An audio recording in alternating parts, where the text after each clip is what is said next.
श्रीशैलेशदयापात्रं धीभक्त्यादिगुणार्णवं यतीन्द्रप्रवणं वन्दे रम्यजामातरं मुनिम्।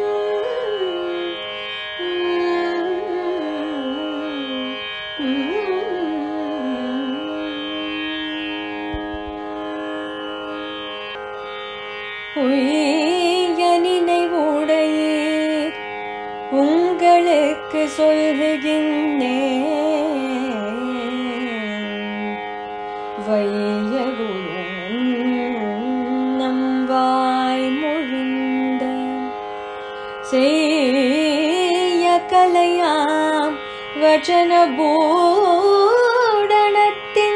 நாள் பொருளை கத்ததனக்காம் நிலையில் நில்லும் அறிந்த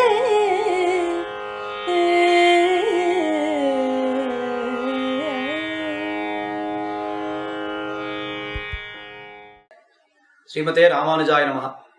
ஆழ்வார் எம்பெருமானார் ஜீயர் திருவடிகளே சரணம். மணவாள மாமுனிகள் அருளிச் செய்த உபதேச ரத்தின மாலை அனுபவித்துக் கொண்டு வருகிறோம். அதிலே இப்பொழுது 56வது பாசுரத்தை அனுபவிக்க இருக்கின்றோம். உபதேச ரத்தின மாலையிலே முக்கியமான பாகத்தை நாம் அனுபவித்துக் கொண்டு வருகிறோம் என்று சொல்ல வேண்டும். குறிப்பாக மணவாள மாமுனிகள் இந்த உபதேச ரத்தின மாலை அருளிச் செய்ததே ஸ்ரீவச்சன பூஷணத்தினுடைய பெருமையெல்லாம் இந்த உலகுக்கு உரைப்பதற்காகத்தான் என்று வியாக்கியானம் மூலமாகவும் பெரியவர்கள் மூலமாகவும் நாம் அறிகிறோம். இந்த 56வது பாசுரத்திலே என்ன சாதிக்கிறார் மணவாள மாமுனிகள்? உங்களுக்கு ஆத்மோ ஜீவனத்தை பெற வேண்டும் என்னால், உங்களுடைய ஆத்மா கடை தேர வேண்டும் என்னால் நீங்கள் என்ன செய்ய வேண்டும்? ஸ்ரீவசன பூஷணத்தை அதிகரித்து அதன்படி உங்களுடைய அனுஷ்டானத்தை ஆக்கிக்கொண்டு அதிலே சொல்லப்பட்டிருக்கின்றபடி நீங்கள் நடந்து கொள்ள வேண்டும். அப்படி இருந்தால் அதுதான் உங்களுடைய ஆத்மோ ஜீவனத்திற்கு சிறந்த வழி என்று தெரிவிக்கிறார் இந்த பாசுரத்திலே. உய்ய நினைவுடையீர் உங்களுக்கு சொல்லுகின்றேன், வையகுரு முன்னம் வாய்மொழிந்த செய்யகலையாம் வசனபூடனத்தின் ஆழ் பொருளை கற்று அதனுக்காம் நிலையில் நில்லும் அறிந்து.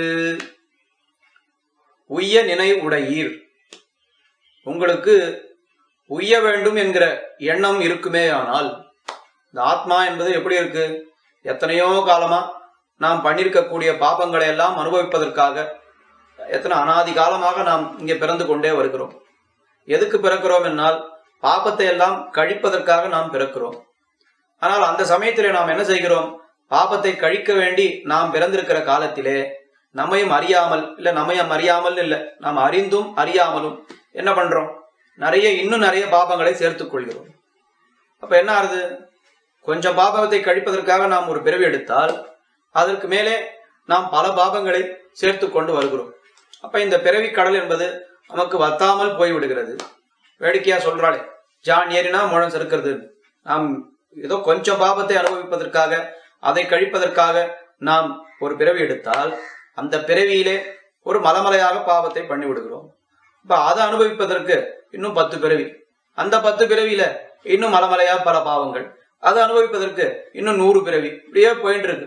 இப்ப கடைசி வரைக்கும் இந்த ஆத்மா என்பது பாபத்தை எல்லாம் தொலைத்து பகவானிடத்திலே போய் சேர முடியுமான்னா இந்த சாதாரண வழியில போனா நிச்சயமா முடியவே முடியாது. இப்ப என்ன பண்ணலாம் நாம அப்படின்னு கேட்டா, அப்ப நம்ம பார்த்து உபதேசம் பண்றார் மணவாள மாமுனிகள். உய்ய நினை உடையீர், உங்களுக்கு ஆத்மோ ஜீவனம் பெற வேண்டும் என்னால், ஆத்மாவை கடை தேற்ற வேண்டும் என்னால் நீங்க என்ன பண்ணணும்? ஒரே வழி, சுலபமான வழி நான் சொல்றேன், வேற எதுவும் கட்டப்படவே வேண்டாம். பகவான் என்ன சொன்னான்? ஆத்மோ ஜீவனத்துக்கு என்ன வழி சொன்னான்? கர்ம யோகம், ஞான யோகம், பக்தி யோகம், அதெல்லாம் சொன்னான். சரி, அதெல்லாம் முடியாதுன்னு சொன்ன அர்ஜுனனை பார்த்து நீ பிரபத்திய பண்ணுன்னு சொன்னான். அது கூட நமக்கு கஷ்டமா இருக்கு அப்படின்னு சொன்னால் நமக்கு இருக்கக்கூடிய சுலபமான வழி ஆச்சாரிய அபிமானம் என்கிற அதுதான் ரொம்ப உத்தமமான வழி என்று காட்டுகிறார்கள். அந்த ஆச்சாரிய அபிமானம் நமக்கு விழ வேண்டும் என்னால் அது நாம் எப்படி நடந்து கொள்ள வேண்டும் என்பதை தெரிவிப்பதுதான் ஸ்ரீவசன பூஷண திவ்ய சாஸ்திரம். உய்ய நினை உடையீர் உங்களுக்கு சொல்லுகின்றேன். யார் யாருக்கு உய்ய வேண்டும் என்கிற ஒரு நினைவு இருக்கிறதோ நீங்கள் எல்லோரும் என்ன செய்ய வேண்டும்? வையகுரு முன்னம் வாய்மொழிந்த. வையகுரு என்னால் லோகாச்சாரியர், வையம் என்னால் லோகம், குரு என்னால் ஆச்சாரியர், லோகாச்சாரியர், பிள்ளலோகாச்சாரியரைத்தான் வையகுரு என்று சாதிக்கிறார். அவரை வடமொழியில சொல்லும் பொழுது லோக தேசிகன் என்கிற திருநாமத்தை கொண்டும் அவரை நாம் நிர்தேசிக்கிறோம். ஆக வையகுரு முன்னம் வாய்மொழிந்த. முன்னம் வாய்மொழிந்தன்னா என்ன அர்த்தம்? பிள்ளலோகாச்சாரியர் அவதரித்து 800 வருடங்களுக்கு மேல ஆகிவிட்டது. அவர் அன்னைக்கே மிக்க கிருபையோடு என்ன பண்ணார்? பிற்காலத்திலே பல பேர் இப்படி வரப்போறா, அவள்லாம் நிறைய பாபத்தை பண்ண போறா, அவளெல்லாம் பாபத்தை அனுபவித்து அனுபவித்து கழிக்கிறதுன்றது அவளால முடியாத காரியமா இருக்க போகுது. அதனால நாம் என்ன பண்ணுவோம்னா, இப்பவே அவளுக்கு ஒரு சுலபமான ஒரு வழியை நாம் செய்து கொடுப்போம். என்ன வழினா, அதுதான் அந்த ஸ்ரீவச்சன பூஷணத்தினுடைய அந்த ஸ்ரீவச்சன பூஷணம் என்கிற கிரந்தத்தை நிர்மாணித்து அதை அருளை செய்து அதை நம்மிடத்திலே கையிலங்கு நெல்லிக்கனியாக கொடுத்திருக்கிறார். வையகுரு முன்னம் வாய்மொழிந்த செய்ய கலையாம். ரொம்ப உயர்ந்த சாஸ்திரமான வசனபூடனத்தின் ஆழ்பொருளை, வசனபூடனத்தினே உள்ள இருக்கக்கூடிய ஆழ்பொருள் என்னால் என்ன அர்த்தம்? அதுல இருக்கக்கூடிய சுவாபதேச அர்த்தங்களை, ஆழ்ந்த தத்துவங்களை எல்லாம் நாம் அறிந்து கொண்டு என்ன பண்ணணும்? ஆழ்பொருளை கற்று. முதலில் என்ன சொன்னார்? வசனபூடனத்தின் ஆழ்பொருளை கற்று. முதல்ல எல்லாத்தையும் நாம தெரிந்து கொள்ள வேண்டும். ஒரு ஆச்சாரியனிடத்திலே காலக்ஷேபம் கேட்டு என்னென்ன அர்த்தங்கள் சாதித்திருக்கிறார், என்னென்ன விஷயங்கள் எல்லாம் அவர் கொடுத்திருக்கிறார் நமக்காக, நம்முடைய ஆத்மோஜீவனத்திற்காக என்னவெல்லாம் அவர் சாதித்திருக்கிறார் என்பதையெல்லாம் முதலிலே நாம் கற்க வேண்டும். கற்று அதனுக்காம் நிலையில் நில்லும் என்ன உபதேசிக்கிறார்.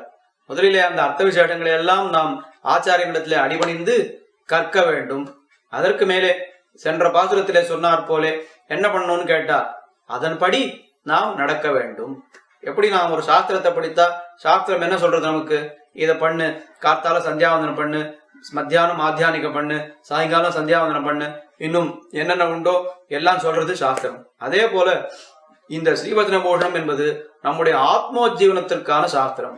அந்த சாஸ்திரம் சொல்வதற்படி நாம் கேட்டால் நமக்கு என்ன ஆகும்? நாம் உயிர்ந்து விடுவோம். நம்முடைய ஆத்மா உஜ்ஜீவனம் அடையும், ஆத்மாவுக்கு உயர்ந்த பேரு கிடைக்கும். கற்று அதனுக்காம் நிலையில் நில்லும் அறிந்து என்று அந்த ஸ்ரீவச்சன பூஷணத்திலே திவ்ய சாஸ்திரத்தில் இருக்கக்கூடிய அர்த்தங்களை எல்லாம் நாம் கற்க வேண்டும். கற்ற பிற்பாடு அதன்படி நாம் நடக்க வேண்டும். அப்படி நடந்தால் நம்முடைய ஆத்மோஜீவனம் நிச்சயம் என்று இந்த பாசுரத்திலே தெரிவிக்கிறார். ஆழ்வார் எம்பெருமானார் ஜீயர் திருவடிகளே